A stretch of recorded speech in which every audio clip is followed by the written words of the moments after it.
Before we start, please make sure to like this video and hit this subscribe button, so you never miss a story like this. And also comments where you are watching from, how many sons and daughters you have. Thanks. My name is Margaret Hayes.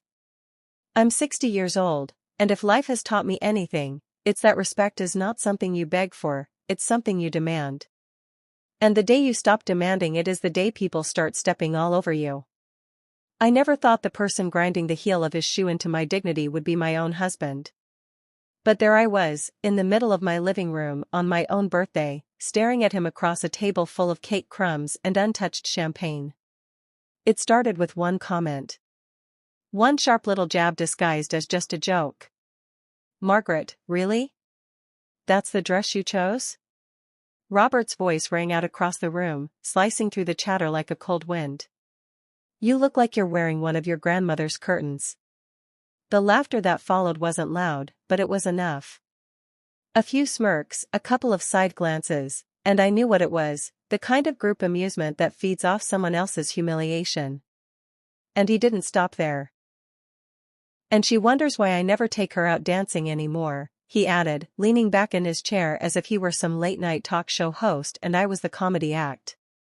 The heat rushed into my face so fast I could barely breathe. For 35 years, I'd been the one who smoothed over awkward moments, who swallowed the hurt to keep the peace. But peace is just another word for silence, and silence is what had kept me invisible for far too long. I set the cake knife down on the table with a sharp clink and stepped forward. "Are you done?" He smirked, flicking his wrist like I was being dramatic. "Relax, it's just a joke." "A joke?" My voice came out low, trembling, but each word was sharp enough to cut. "Do jokes usually involve tearing down the woman who stood beside you when you were broke, sick, and half the man you pretended to be in front of them?" From the corner of my eye, I caught his sister leaning toward their mother, whispering with that little grin they always used when they thought they were in on something. That grin, that smug little twist of the mouth, was all it took to push me over the edge. "You sit there," I said, my voice rising, "with your smug little audience, acting like you built this life on your own. But let me remind you, this house, this food, this very celebration, I made it happen. I worked 2 jobs when you couldn't keep one. I scrimped and saved so you could start that business you ended up losing. I patched up your pride when your own father said you'd never be a success. And now you stand here and make me the punchline?" He crossed his arms, leaning back, wearing that bored expression he saved for when he wanted everyone to think I was the problem. "You're embarrassing yourself." "No," I said, stepping closer, "you embarrassed me. You decided my birthday was your stage. But here's the thing, Robert, you just lost control. Because after tonight, everything changes." The room was frozen. No one spoke. His cousin stared at the floor. His parents looked like they'd swallowed sour milk. My hands were shaking, but my voice didn't waver. "Oh really?" he said finally, with that slow, mocking smile. "And what are you going to do, Margaret?" I leaned in close, my voice barely above a whisper. "I'm going to give you a gift you'll never forget. And it's going to taste a lot less like cake, and a lot more like justice." I didn't stay for the singing. I didn't stay for the cake. I didn't even open the little box he'd put on the table in front of my plate, wrapped in silver paper. I walked out into the night air, clutching my purse, my heels clicking against the driveway. The truth is, this moment didn't come out of nowhere. For years, I'd been shrinking, little by little, to make room for him. Every time he made a joke at my expense at dinner parties. Every time he interrupted me mid-sentence to correct me in front of his friends. Every time I caught him rolling his eyes when I talked about my small successes. And every time, I told myself, pick your battles, Margaret. Keep the peace. But peace at the cost of your self-respect isn't peace. It's prison. And I had just served my last day of the sentence. I sat in the car, hands gripping the steering wheel, and I made myself a promise. Robert was going to learn that I wasn't the woman he thought he could humiliate without consequences. When I pulled back into the driveway an hour later, the party was still going. I could see the silhouettes of his relatives through the curtains. But I didn't go inside. I went straight to the small office in the corner of the garage, the one he barely ever used, and pulled out the old filing box I hadn't touched in years. Inside was the ammunition I'd been holding on to without even realizing it. Bank statements. Receipts. Emails. Contracts. Proof of every lie he'd told his family about where his money came from, about how he had paid for their trips, their renovations, their little gifts over the years. Truth was, most of it had come from me, from my inheritance, from my savings, from the pension I'd cashed in early without telling anyone but him. He thought I'd forgotten. He thought I'd buried those details like I'd buried my voice. But I hadn't. The next morning, the house was quiet. He was in the kitchen making coffee when I walked in. "You stormed out of your own birthday," he said without looking at me. Real mature. I poured myself a cup of tea.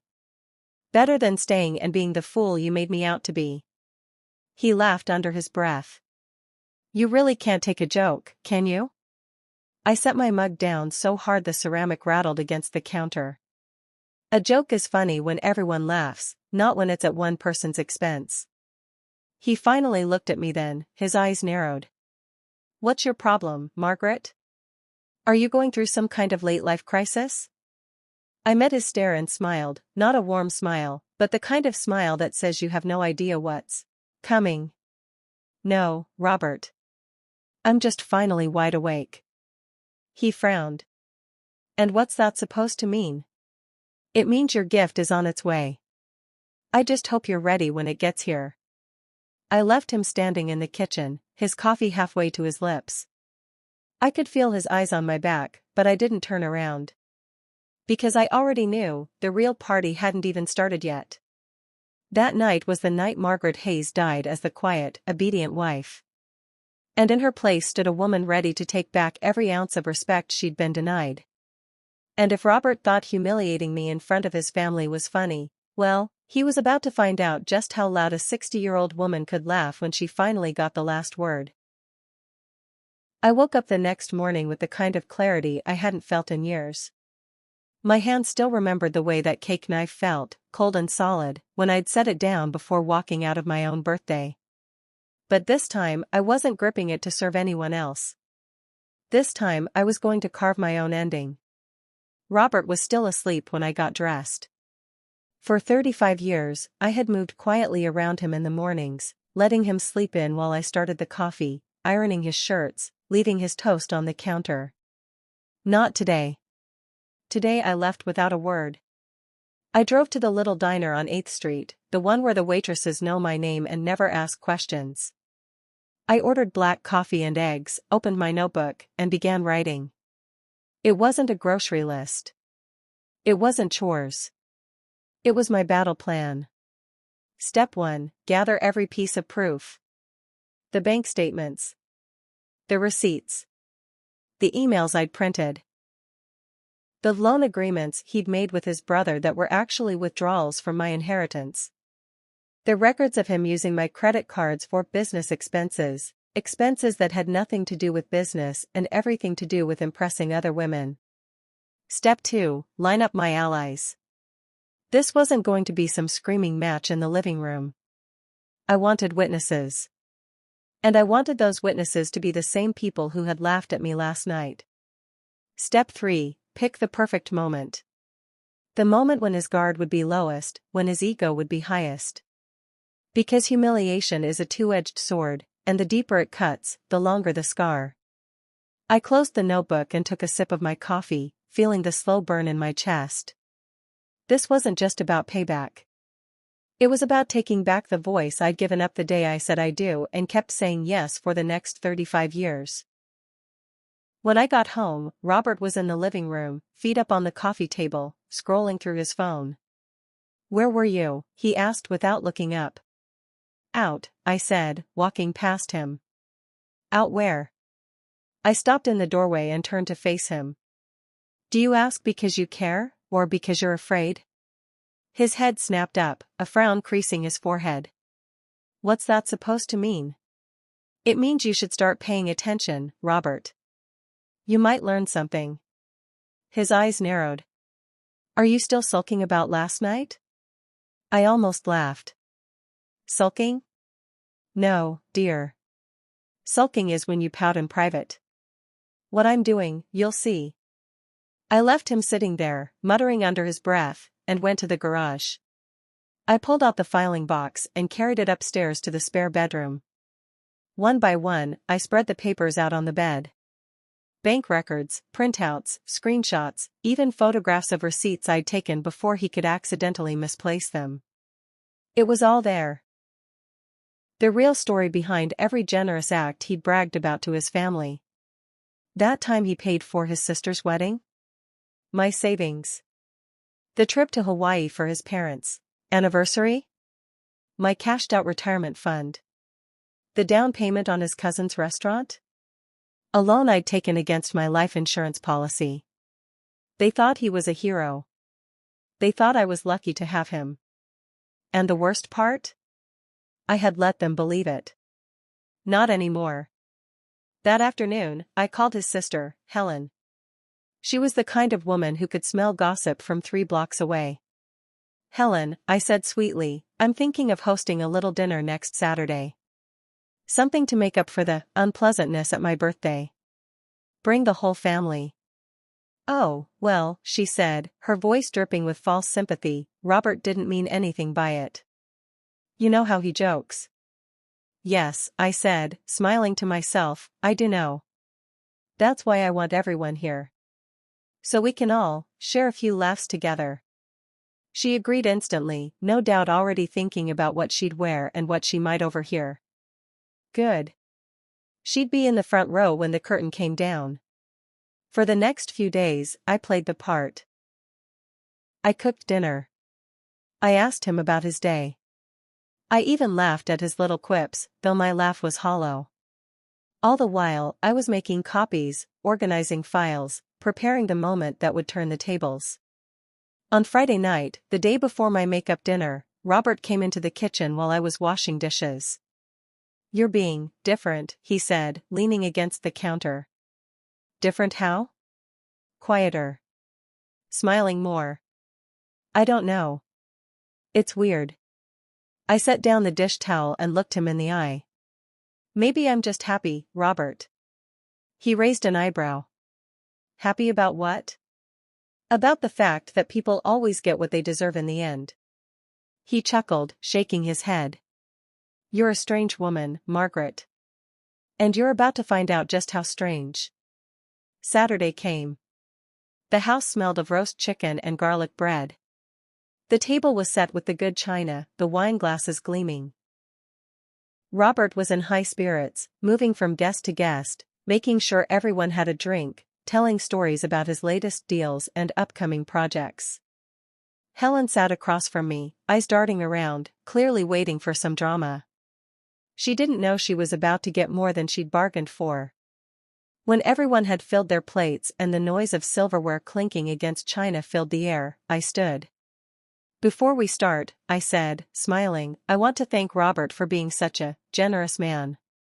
He grinned, leaning back in his chair. Well, someone has to keep this family entertained. Oh, you've done more than entertain, Robert, I said, reaching for the folder I'd placed under my chair. You've provided. I opened the folder and pulled out the first sheet of paper. This, I said, holding it up, is the bank statement from the month Helen got married. Robert told everyone he paid for that wedding out of his bonus. What he didn't mention is that the money came directly from my personal savings account. The room went still. Helen. Smile faltered. Robert's face froze in place, that smirk twitching just a little. And this, I continued, pulling out another paper, is the withdrawal slip from when Robert treated his parents to Hawaii. That money? From my retirement fund. Cashed out early. With penalties. Maggie, Robert began, but I raised my hand. I'm not finished. Paper after paper, I laid it all out. The loans to his cousin. The investments in his brother's business. The credit card charges for expensive dinners and gifts I'd never received. With each sheet I placed on the table, the room grew quieter. Finally, I set the last paper down and looked around the table. Robert has been very generous with all of you. And that's fine. But I think you should all know exactly where that generosity came from and what it cost me. Robert's face was red now, his jaw tight. What are you trying to do, Margaret? Humiliate me? I smiled.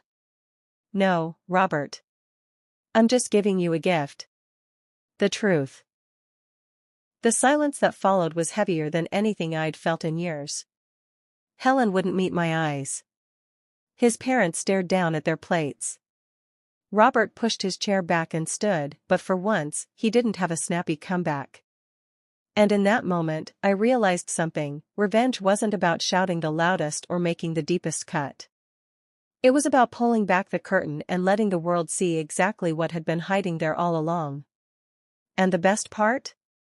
I wasn't even close to finished. The first sound that broke the silence was the faint scrape of Robert's chair against the hardwood. He stood there, eyes darting around the table, his smirk replaced by something I hadn't seen in years: panic. Well, he said finally, forcing a laugh that didn't quite land, I guess Margaret's been keeping a little ledger of her own. You all know how she is, detail-oriented. No one laughed. Helen's fork clinked against her plate. Wait, so all those trips, all those things you gave us? Robert held up his hands, palms out. Helen, come on, it's not like she didn't agree. We're married. What's mine is hers, what's hers is. What's mine is mine, I cut in, my voice calm. And what you took without asking is called theft. His mother shifted uncomfortably in her seat. Robert, is this true? He glanced at me, his jaw tightening. Mom, it's complicated.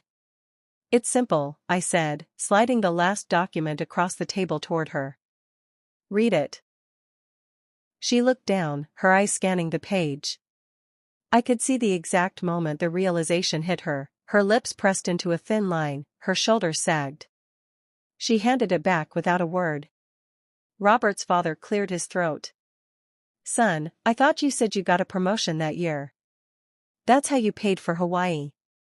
Robert's eyes flickered toward me like I'd betrayed him. Betrayed him. As if exposing the truth was worse than 35 years of silent theft. I think I've said enough, I told the table. You can finish your meal without me. And with that, I picked up my wine glass and walked out, leaving the sound of whispered questions behind me. Upstairs, I sat on the edge of the bed and let out the breath I'd been holding since the first piece of paper hit the table.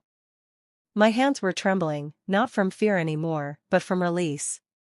I'd ripped the curtain open, and now Robert had to stand in the harsh light. A few minutes later, the door to our bedroom slammed open. What the hell was that? He hissed, his voice low but dangerous. That, I said, taking a slow sip of wine, was the truth. You embarrassed me in front of my entire family. I set the glass down. You embarrassed me for decades, Robert. The only difference is, my story has receipts. He paced the room, running his hands through his hair. You've made them think I'm some kind of leech. I tilted my head. If the shoe fits. His face flushed red. You've crossed a line. No, I said, standing to meet his glare. You crossed it years ago. I'm just drawing it in permanent ink. He stared at me for a long moment, then jabbed a finger in my direction. You'll regret this. I smiled. Maybe. But you'll regret it more. The next few days were strangely quiet. Robert barely spoke to me, except for short, clipped questions about bills or schedules. He stayed out later than usual, probably spinning damage control with his family. I didn't ask where he was going. I didn't care. I had bigger plans. Stage 2 wasn't about public humiliation, that box was checked. Stage 2 was about consequences. I started with the bank accounts. My name was on most of them, a choice Robert had insisted on years ago when he thought it would make me feel secure. He forgot that security works both ways. I transferred my share, the money I'd earned, the savings I'd built, into an account he couldn't touch. Next came the credit cards. Every joint card? Cancelled. Every account where he was an authorized user? Revoked. I watched the confirmation emails roll in like little victory flags. Then I called our accountant. I'll need copies of the last 5 years of tax returns, I told him. And please note, Robert is not authorized to request changes without my written consent. By the end of the week, the financial walls had started to close in around him, and he didn't even know it yet. It wasn't until the following Sunday that he confronted me again. He came into the kitchen while I was chopping vegetables, leaning against the counter with his arms crossed. "You've been busy," he said. I didn't look up. "I have. Money's been moving. Cards have been cancelled." "What's going on, Margaret?" I set the knife down and met his eyes. "What's going on is that I'm taking back what's mine. You can't just." "I can," I said, my voice firm. "And I have. You should have thought about that before you turned me into your punchline." He shook his head, a bitter laugh escaping his lips. "You think you're winning here? You're destroying this marriage." I wiped my hands on a towel and looked at him evenly. "Robert, you destroyed this marriage the moment you decided your ego was more important than my dignity. Everything else is just cleanup." That night, I made the final call I'd been putting off. It wasn't to a lawyer, not yet. It was to someone from my past. Her name was Linda Parker, and we'd worked together 30 years ago at a small accounting firm before I left to raise the kids. She'd gone on to become one of the most respected forensic accountants in the state. And unlike Robert, Linda knew the value of loyalty. "Margaret," she said after I explained everything, "I'm sorry you've been dealing with this. Send me everything you have. Every statement, every receipt, every transfer. If there's something bigger hiding under all this, I'll find it." And in that moment, I realized my gift to Robert might end up being more than humiliation. It might be legal. By Monday morning, Robert's phone was buzzing nonstop. I didn't know what was being said in his family group chat, but the tension in his jaw told me it wasn't flattering. He started muttering about ungrateful people and family turning against me, as if their loyalty was something he could buy back with another trip, paid for with my money. Too bad for him, that account was empty. At breakfast, he tried one last time to reassert control. "You've made your point, Margaret. Now put it back." I sipped my tea. "No. You're being petty." "No," I said, meeting his gaze. "I'm being fair. Fair is giving back to myself what I've been giving to you all these years without thanks or respect." He stared at me for a long moment, and then I saw it, the flicker of fear. He was realizing that for the first time in decades, he couldn't manipulate me back into place. And that fear? That was worth more than any gift he could have given me. But I wasn't finished. Not yet. Because my sweetest revenge wasn't just about taking back my power. It was about making sure Robert understood, deep in his bones, that I would never be his silent, obedient audience again. And the next step? It was going to take this little war from our kitchen, straight into the one place he valued more than our marriage. His reputation. Robert has always cared about two things more than anything else: looking like the successful man everyone wants to know, and making sure no one sees the cracks in that illusion. He polished that image like it was made of gold. He wore it at every business dinner, every family gathering, every charity event. I'd spent decades helping him keep that mask in place. I'd stood next to him at those events, smiling, nodding, letting him take credit for dinners I'd cooked, vacations I'd planned, even donations I'd paid for. Now? That mask was my next target. The opportunity came faster than I expected.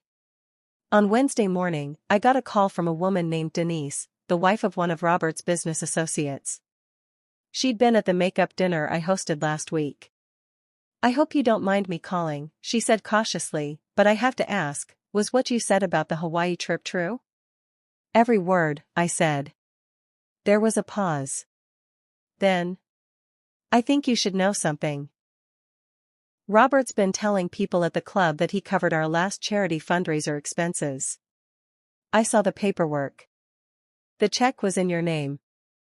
I smiled to myself. Thank you for telling me, Denise. That's very helpful. It was more than helpful. It was confirmation that Robert's lies weren't just for family.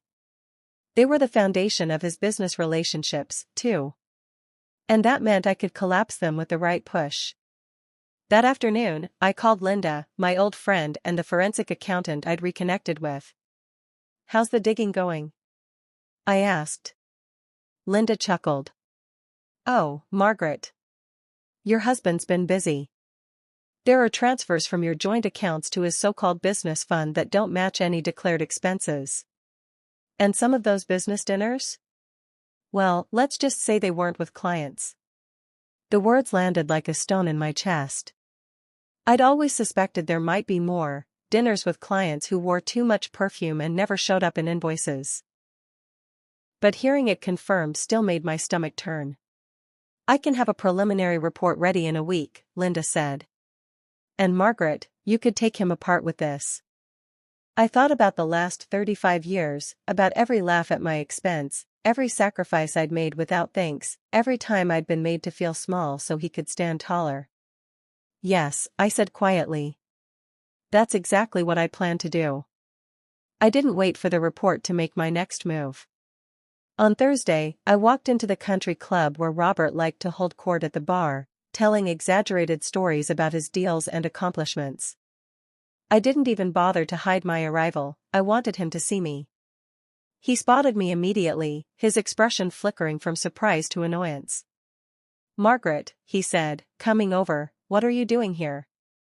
I thought I'd come have a drink, I said lightly, and maybe clear up a few misunderstandings. Before he could stop me, I stepped up to the small group of men and women he'd been talking to. Hello, everyone. I just wanted to thank you for supporting Robert all these years. You should know. I've been the silent partner in most of his so-called generosity. Every charity event he's funded, every family trip he's bragged about, all from my accounts. One of the men frowned. Wait, so, the check for the cancer fundraiser? Mine, I said. Robert's jaw tightened. Margaret, that's enough. Oh, I'm just getting started, I said, smiling at the group. If you'd like proof, I've got receipts. Actual ones. Unlike Robert's stories. A few people looked away. One woman muttered something to the man beside her. And just like that, I saw it, the first crack in his precious image. When we got home that night, he was livid. You're trying to ruin me, he shouted, slamming the front door. No, Robert, I said, hanging up my coat. I'm just introducing you without your costume on.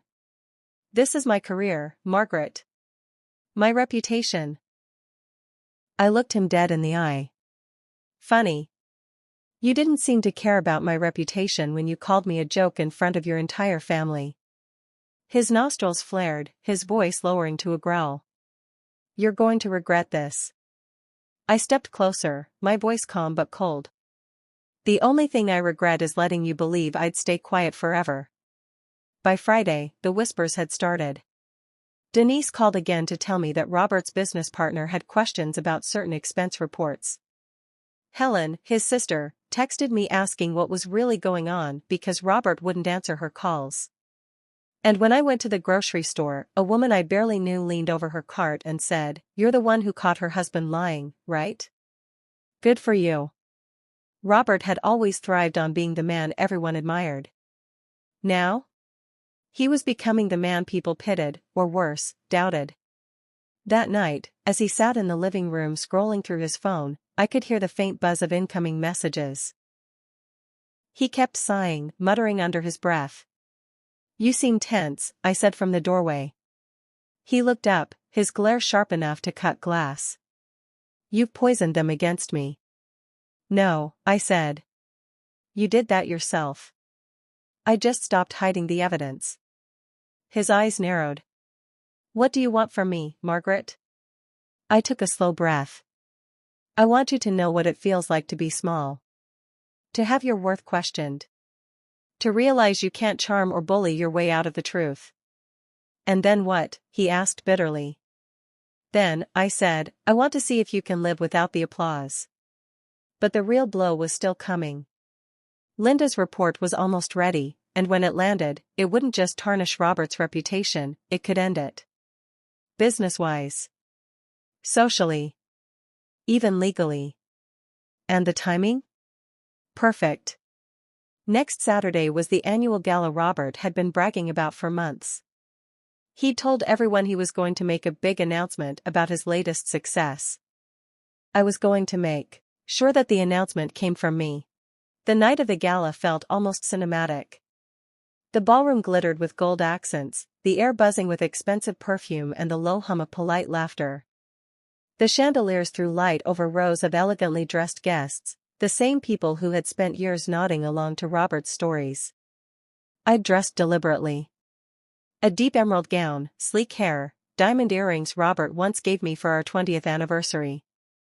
I wanted to look like the woman who belonged at his side, because tonight, I would be there, but not as his trophy. Robert spotted me from across the room and froze for half a beat before masking it with a politician's smile. He walked over, looking every inch the charming host. Margaret, he said under his breath, this isn't the place. It's the perfect place, I said softly. When the dinner plates were cleared, Robert took the stage. He launched into his usual self-congratulatory speech, thanking his team, talking about his charitable contributions, hinting at a mysterious new venture he was about to unveil. I could see the sparkle in his eyes as the applause swelled. He was in his element, and it was about to become his execution ground. Just as he was about to make his big announcement, I stood up from my table near the front and walked toward the stage. The room went still. Robert, I said, my voice steady, before you announce anything, I think these fine people deserve to know the truth. There was a ripple of whispers. Robert laughed stiffly. Margaret, sit down. I ignored him and held up a thick folder. This is a report from a forensic accountant.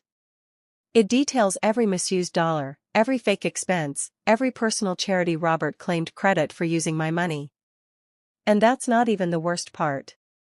I opened the folder and read a short, damning excerpt.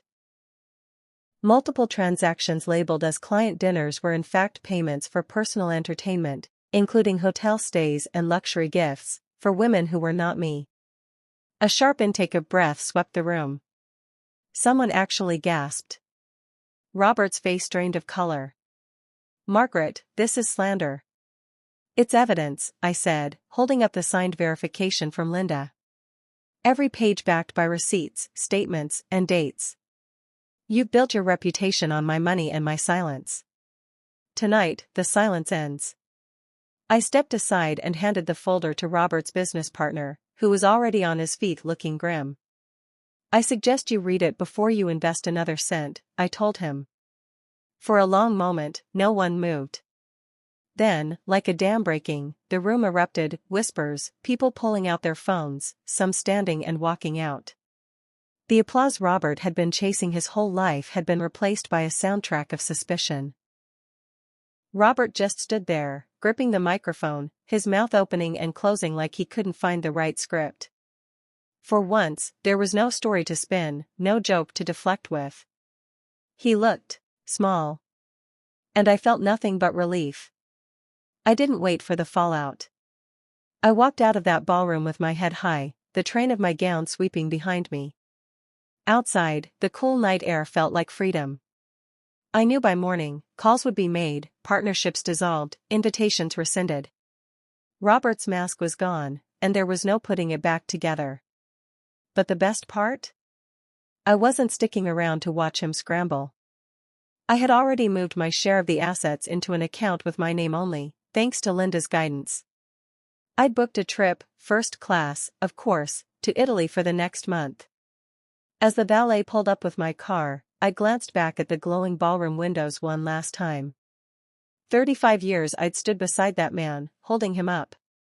Tonight, I let him fall, and he hit the ground in front of everyone who once applauded him. Epilogue. 3 weeks later, I was drinking cappuccino in a little cafe in Florence when my phone buzzed with a text from Denise. His business partner pulled out. The club revoked his membership. He's been selling cars. Thought you'd want to know. P.S. You're a legend. I smiled, set my phone down, and took another sip. Legend or not, I'd finally done something for myself. And it tasted better than revenge, though, I'll admit, revenge came pretty close.